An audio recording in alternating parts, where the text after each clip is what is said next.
Mimi nataka niwaambie shida ya Baba Levo ni mtu ambaye anatamani sana kukaa na trend kila eneo, kila dakika kwamba kana trend. Tunajua kwamba Baba Levo kwa sasa yuko kwenye kinyang'anyiro cha ubunge, anagombania ubunge wa msimu huu pamoja na Zitto Zuberi Kabwe.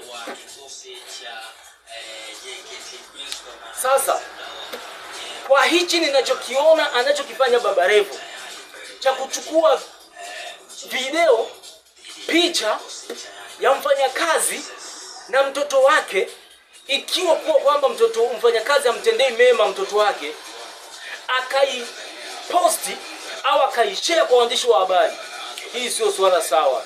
Hii sio sawa.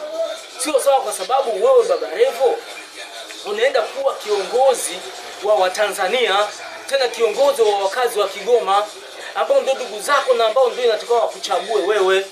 Sasa kama inatokea tu hili, unashindwa kulihifadhi kwenye moyo wako, unaenda kuliposti au kuwatumia waandishi wa habari ili waiweke public tuione na watu wa Tanzania waione na nje ya Tanzania waione, maana yake ilikuwa nini? Maana yako ilikuwa ni nini? Maana yako ni kumdhalilisha yule dada? Maana yako ni kumdhalilisha yule dada kwamba sio mleaji mzuri, au basi na wafanyakazi wengine wa ndani watafasirike hivyo? Ninachokijua, inawezekana yule dada wewe bado hujamlipa mshahara wake. Inawezekana yule dada wewe ukae naye vizuri, na ndio maana akaamua kufanya vitu kama hivyo kwa mtoto wako.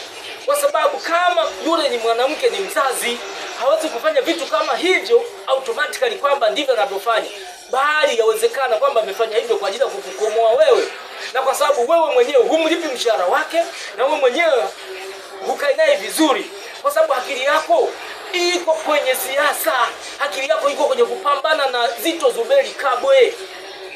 Narudia kusema, sio swala jema na sio swala zuri ulichokifanya. Ilitakiwa usubiri uchaguzi uishe. Sasa wewe ndo mbunge ambaye unatakiwa kwenda upelekwe bungeni, halafu ukafiche siri za CCM.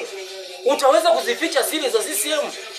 Tunajua CCM ni chama chetu, CCM ni chama bora, CCM kina viongozi mahiri, lakini ambao wanaweza kukiharibu ni watu kama nyie ambao hamna vitu vya kuhifadhi kwenye mioyo yenu.